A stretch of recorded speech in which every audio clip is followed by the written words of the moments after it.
What I'd like to look at today, we didn't look at this Rambam when we were doing Shavuos on Zoom. We didn't get to this point. We said we would. I think that this is a good point to continue the introduction about Shavuos and Shmita, learning this Rambam. The Rambam is going to give us a historical overview of Shmita. You come back to the basic question: how do I know that Tafshin Pei Beis Habor Lein L'Toy Shmita? When did you start counting the 7 years of Shmita? When the Jews got the Torah? No. They didn't keep Shmita in the Midbar. Do you count Shmita as soon as you got to Eretz Yisrael? No. We're going to see that. What was the first time they said, oh, this is year one, let's start the 7 years of the Shmita cycle? When did that happen? 13 years after. Very good. So that's going to start after Kibush and Chiluk. Then the question becomes, during the 70 years of Golus Bavel, did they still count Shmitas, or was there a pause? And when they came back to Eretz Yisrael with Ezra, did they start counting again 1, 2, 3, 4, 5? Did they count from where they left off? And basically, this is going to be the question of, how do I know that Tav Shin Pei Beis is in fact Shemitah? Who's kept track of this? So the Rambam is going to give us a historical overview of how Shemitah was calculated and how we know when Shemitah is today. So the Rambam says in Perek Yud of Hilchah Shmita v'Yovel, Mishnah Aleph, Halacha Aleph, Mitzvahs Asay Lispar Sheva Shonim Ulakadesh Shnas HaChamisha. The Rambam begins with the mitzvah of Yovel. The mitzvah of Yovel, one of the 613 mitzvahs in the Torah, besides observing Yovel, there's a mitzvah in the Torah like we count Sfiras HaOmer, and every one of us counts, tonight is this, tonight is this, tonight is this. There's a mitzvah asay on Beis Din, that Beis Din keeps track of the Shemitah years until they count 7 years 7 times, and they're at 49. And at the 50th year, they do a procedure, we'll call it, they're Makadesh the year 50. It's a pasuk in Parshas Bahar, which we're going to read in 2 weeks. It's a pasuk, v'kidashtem eshnas hachamishim shana. You shall sanctify the 50th year, and Chazal tell us sanctification of the 50th year is similar to like when the Zohar es Yom HaShabbos L'Kadsho. Remember Shabbos to sanctify it. And what do I know from the word L'Kadsho mean? That there's a biblical commandment to make Kiddush. Now, when we say you have to make Kiddush on Shabbos, we say, oh, I need a becher of wine, and I need this, and I need that. Kiddush on Shabbos requires a person to say, this day is holy. Therefore, when a person davens Shmona Esrei Friday night, and he says Vayechulu, and if he has in Kavana when he says Vayechulu, I'm being Makadesh Yom Hashvi, he's Yotze the mitzvah of Kiddush. Now, the mitzvah to say Kiddush on wine, with dafka wine, is of rabbinic nature. That's a drabana. The mitzvah to be Makadesh the day is biblical. To put wine on it when you're saying the sanctification is of a rabbinic nature. With the result, parenthetically, of a great halachic problem, which results in a great halachic debate between poskim.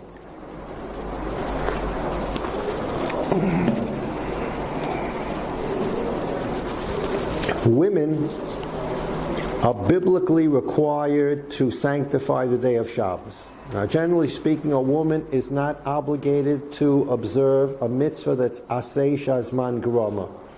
If it's a time-sensitive mitzvah, women are not mechuyev to sit in a sukkah, they're not mechuyev to shake a lulav, they're not mechuyev to hear tekiah shoyif, they're not mechuyev to put on tefillin, not mechuyev in any of these mitzvahs. Mechuyev mezuzah, because you have to have mezuzah on the house 24/7, if they own a house. But in all these mitzvahs that are time sensitive, they are not mechuyev. Sometimes they like to do the mitzvah, so they come for Tekiyah Shofar. They want to sit in the sukkah. They want to shake a lulav.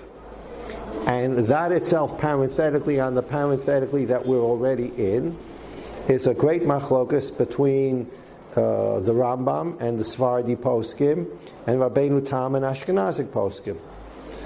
When a woman hasn't heard shofar blowing,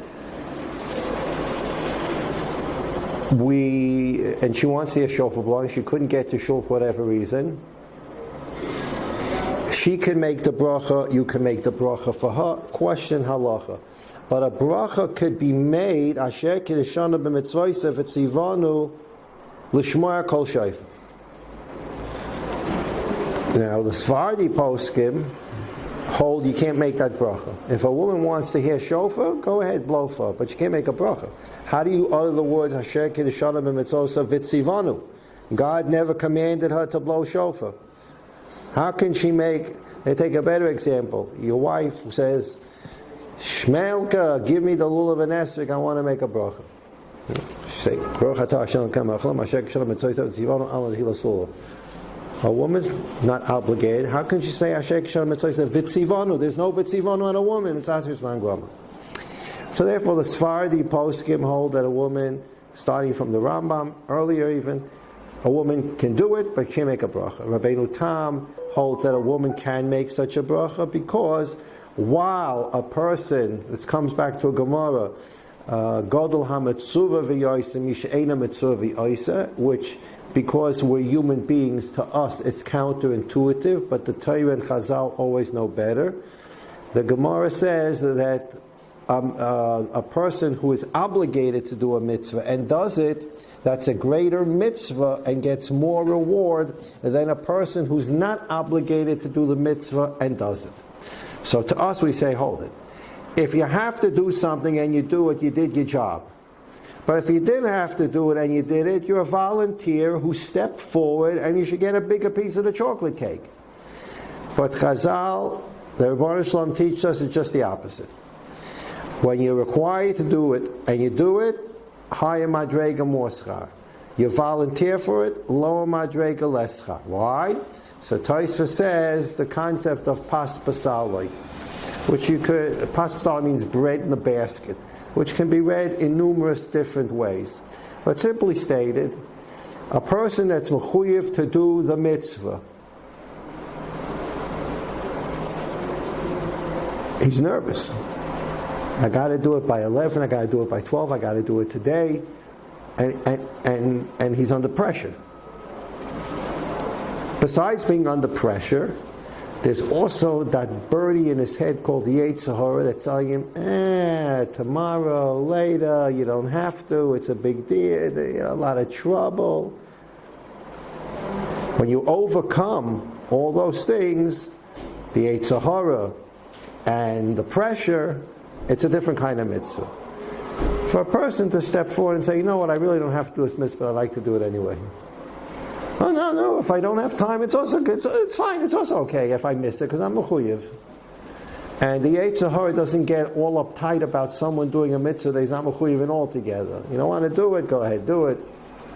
So therefore, for those reasons and others, a person that's required to do the mitzvah and does it on a high madrega, and a person doesn't do that does a mitzvah on a volunteer, so to speak, basis. Therefore, Rabbeinu Tam says that it is true that the Rebbeinu Shalom made a man a mitzvah, required him to do mitzvahs that are zman grama. The Rebbeinu Shalom didn't say that women don't do mitzvahs asay zman grama. The Rebbeinu Shalom just said, you're not mechuyev. But a person that does a mitzvah for which he's not mechuyev, it's still a mitzvah, and he still gets schar for it. It may not be as great as schar as a mechuyav, but it's still a schar, and therefore you can say Asher Kishana Mitzvah. Okay, we put that aside now.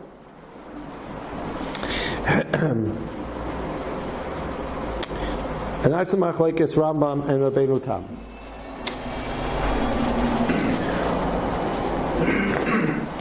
Let's go back to Shabbos.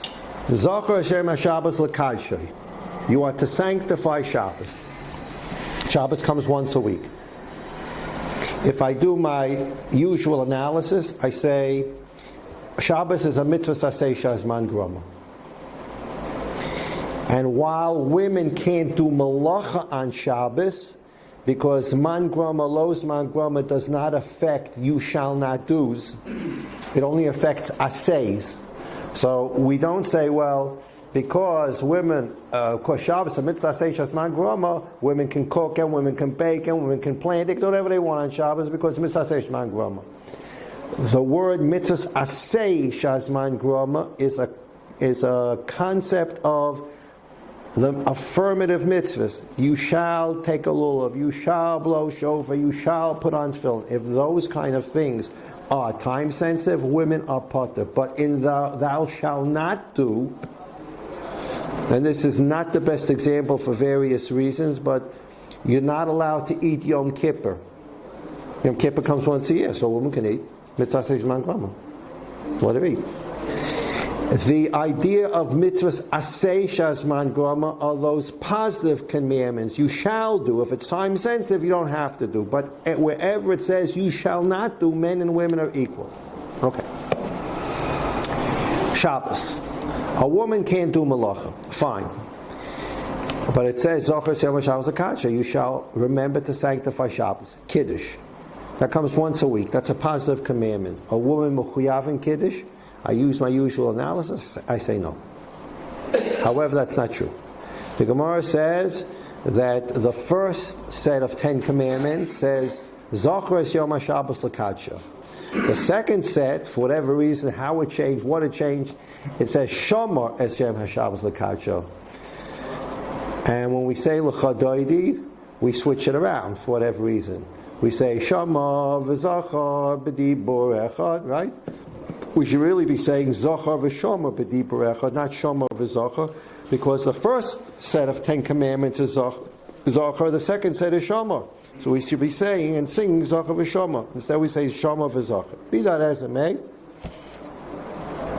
The Gemara in Brachos and other places tells us that whoever is required to keep the Shomer of the Aseres HaDibros, which means thou shalt not do malacha on Shabbos, is also required to observe the Zachar in the first of the 10 commandments, and therefore since a woman cannot do malacha on Shabbos and is included in the Shomer of the second Dibros, she is mechuyev in the Zachar of the first Dibros. Okay. Now going back a step further. You daven in shul as a man. You said you daven Ma'ariv. You said Vayechulu. And let's say while you're saying Vayechulu, you had Kavana to be Yotzei Mitzvah Kiddush Shabbos. You are now Yotzei in the Mitzvah Kiddush. When you come back home, you're not Mechuyev in Kiddush anymore. You're only Mechuyev in the rabbinic mitzvah of now drinking wine on the second time you're going to say Kiddush. But your chiyuv now is only of a rabbinic level. Your wife who's been waiting eagerly for you to come home, who has not daven Ma'ariv, her chiyuv to hear Kiddush is biblical level. Can a man who's only mechuyev to do the Kiddush now on a rabbinic level say the Kiddush so that his wife is Yotzei Kiddush on a biblical level? Except what he just said, the rule, Afbish Yotzei Motzi, the same way if I was Yotzei to hear shofar, I can blow for you again. I read the Megillah, I can still read it for you again. That is true. But Afapish Yotzei Motzi depends on the concept of Arvus. Kol Yisrael Arevim Zeh Lazeh. That's the Gemara in Rosh Hashanah, Rashi. Because I'm responsible for every Jew, the fact that I already heard Tekiyah Shofar is very nice. But if I know you didn't hear Tekiyah Shofar, I'm still mechuyev because you're mechuyev. It's a v'haftal recha kamoicha. This week's parsha. It's a tremendous v'haftal recha kamoicha concept. I heard shofar. I'm done. Leave me alone. You're not done. Rashi says, Kol Yisrael Rebim Zelazeh. If there's another yid who wasn't Yotzei, then there's a part of you that also wasn't Yaitza. And because of that, you can now be Moitzi him. Fine. But now, Anoshim Bechlal Arvus. That's the famous machlekes that this depends on. It comes down to a rush in brachas. Are women Bechlal Arvus? When the Rebbeinu Shalom created Kol Yisrael Arev Mizelazeh in mitzvos, was it a man, was it a bris of our arvos between men that include women? That's a very, very big machlokas. And therefore there's machlokas of Kiva Ege, Noida Yehuda. Can a man be moitzi his wife with Kiddush Friday night if he in fact in shul had kavana to be yotzei the mitzvah of Kiddush? Okay. Now, moving out of our parenthetical discussion, it says in Pashas Bahar, "V'kidashtem eshnas hachamishim." You shall sanctify the 50th year. What does that mean? You don't have to take a cup of wine, but it's a mitzvah I'm based in that when year 50 comes, they declare Makudish, Makudish. This year is Makudish. So the Rambam says, "Mitzvahs aseh lispa sheva sheva shanim." It's a mitzvah on based in to count 7 years 7 times. Ulakadesh shnas hachamishim, and to sanctify the 50th year. Shenema, the pasuk says in Bahar, v'safarta l'cha sheva shabsai shanim, sheva shanim, sheva pa'amim, v'kidashtem shnas hachamishim. Ushtei mitzvahs elu masum lebeis nagadol b'vad. These 2 mitzvahs, one mitzvah is to count 7 years 7 times. So Beis has to keep track of the 49 years. That's one mitzvah. The second mitzvah is they have to declare the 50th year Makudish. Okay. You can't have Yovel unless you're counting Shmita. If you're not counting Shmita, there's no Yovel. Yeah, and Yovel has its own issues as well. We keep Shmita Bisman Hazeh, but we don't have Yovel Bisman Hazeh. And one of the machlokas that we talked about on the Zoom shir was whether Shmita today, that we talked Tuesday about Tosva Shvius Bisman Hazeh. Forget Tosva Shvius. What about Shvius itself, the 7th year? Are we keeping it today in Eretz Yisrael as a biblical mitzvah, as a rabbinic mitzvah? Rambam Maimonides holds that today the mitzvah of Shmita is rabbinic in nature. The Ramban Nachmanides holds that Shmita today is required to be kept as a biblical mitzvah. And we can understand, once you have that foundational machlokes, you can go off in completely different directions in Chumras, in Shmita. If it's Drabanan versus if it's Doraisa, the conclusions are going to be very, very different.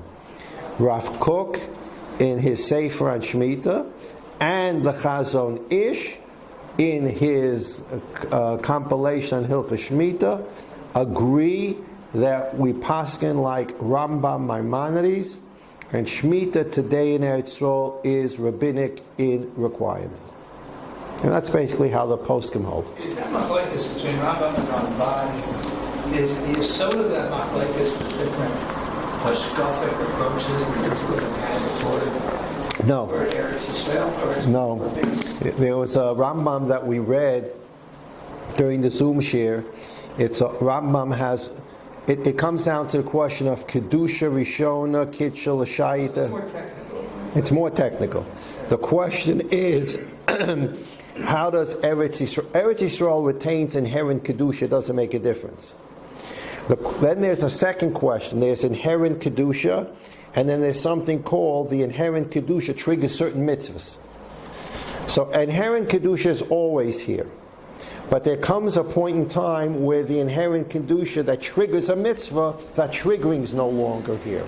And to that there's a famous machlokas, Rambam and Ravid, about what the effect of the destruction of the second Beis Hamikdash had on our status in Eretz Yisrael. Kedusha Rishona is Yoshua coming in, and Kedusha Shniya is Ezra.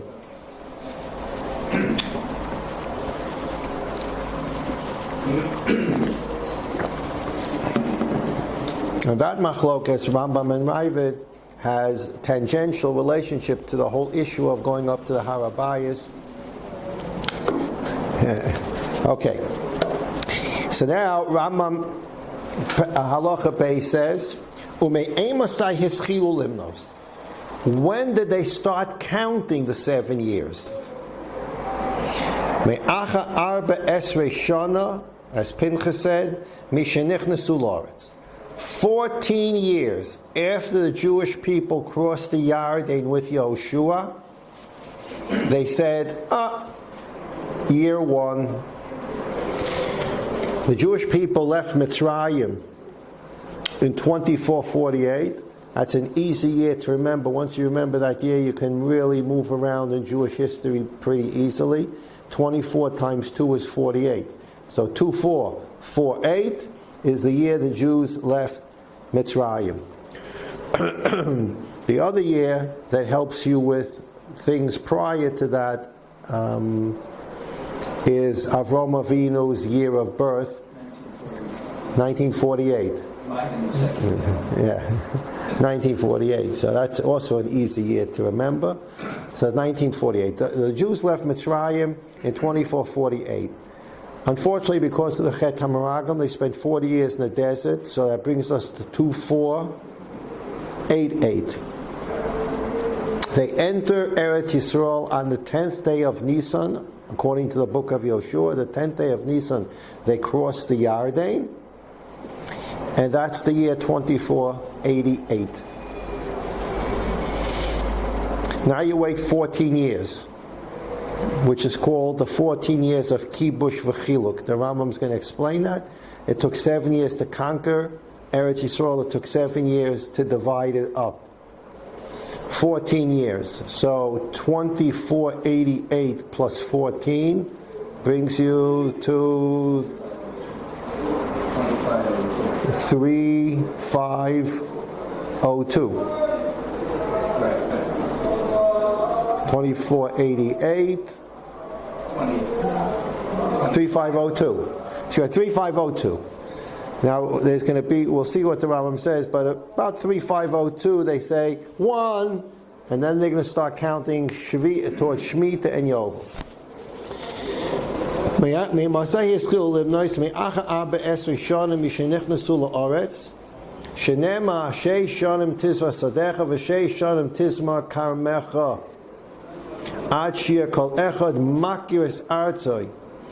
It said,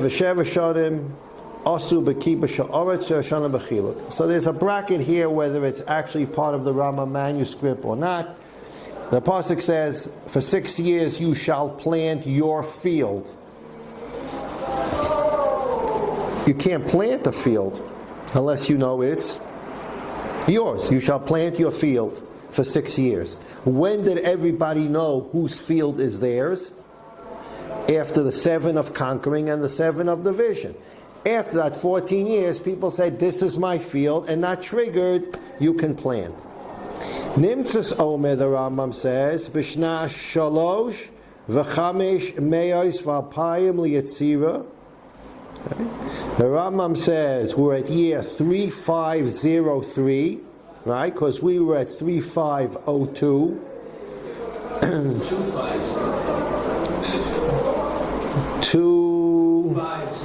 Right, 2502. We're at 2502, which completed the 14.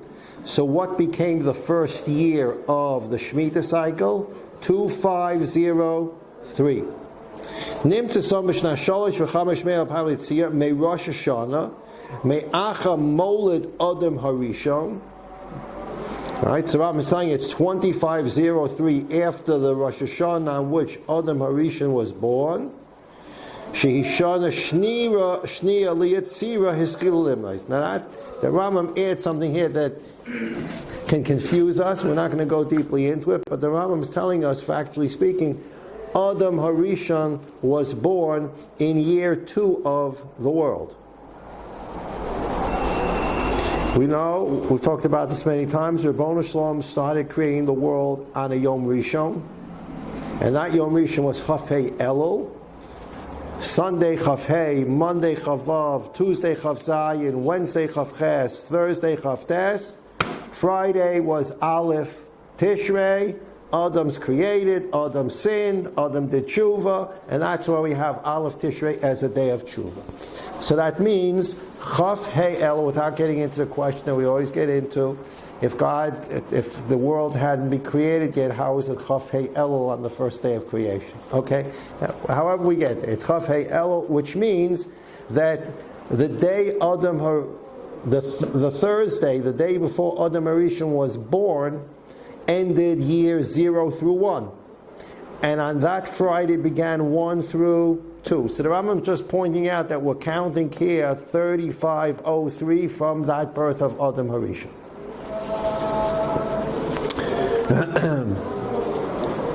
V'asu shnas eseh v'chomesh meyos liyitzira shehi shnas achas ve'esrim mishenichnasu la'aretz Shmita. So now, when would Shmita be? 21 years after the Jews arrived in Eretz Yisrael with Yoshua. They crossed the Yarden on 10 Nisan 2488. They count Kibush V'chiluk of 14. You're now at 2502, which we cheshbon out. 2503 begins the countdown for Shmita. But how many years did it take them from the time they entered Eretz Yisrael to say this year is Shmita? 21 years. 14 of Kibush and Chiluk, and then they started counting for 7 years. 21 years after Yoshua entered Eretz Yisrael, Shmita 1 in the history of the Jewish people. Umanu Sheva Shmitos, and then from that point forward, the Jewish people counted 7 Shmita cycles. V'kidshu Shnas HaChamishim, and they sanctified the 50th year. Now the Rambam is going to do some more math for us. If the first Shmita was 21 years after they got into Eretz Yisrael, 21 years after they got into Eretz Yisrael was Shmita 1, which means it's already the 7th year. How many more years do you need after that to get to Yovel? 43. 42, right? You count that year. Shehi shnas arba v'shishim mishenechnesu la'aretz. That's 64 years after the Jews crossed with Yoshua into Eretz Yisrael. You now have the first Yovel. The first Shemitah is 21 years. You now have to add 43 more years to get to the 50th year of Yovel. 43 and 21 is 64. So Rambam says 64 years after the Jews crossed into Eretz Yisrael with Yoshua, they had their first Yovel. Rambam, Gimel. Shiva Aser Yovlim Manu Yisrael Mishenichnesu La'aretz Va'ad Sheyatzu. The Jewish people were fortunate and had the opportunity to observe 17 Yovels from the time they came into Eretz Yisrael.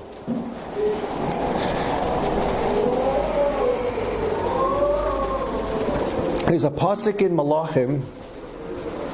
Pasuk in Malachim says that when Shlomo built the Beis Hamikdash, it was 480 years after the Jews left Mitzrayim. Another important number that will help you work through Jewish history. Avraham was born 1948. The Jews leave Mitzrayim 2448. They cross the Yarden 10 Nisan 2488. There's a pasuk in Malachim that says from the time the Jews left Mitzrayim until they entered Eretz Yisrael, was until Shlomo built the Beis Hamikdash, 480 years. But of those 480 years, 40 are spent in the desert because of the Chet HaMeraglim. So it's 480 less 40. That means from the time Yoshua crossed the Yarden until they built the first Beis Hamikdash was 440 years.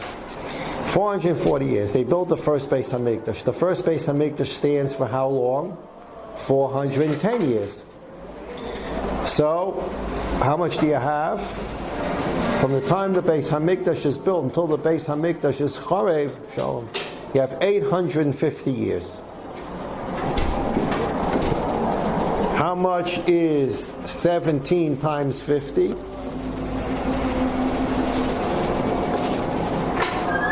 17 times 50, 50 times 10 is 500. 50 times 7, 350. 850 years. So, when the Pasuk in Malachim says that the Jews entered Eretz Yisrael, the Jews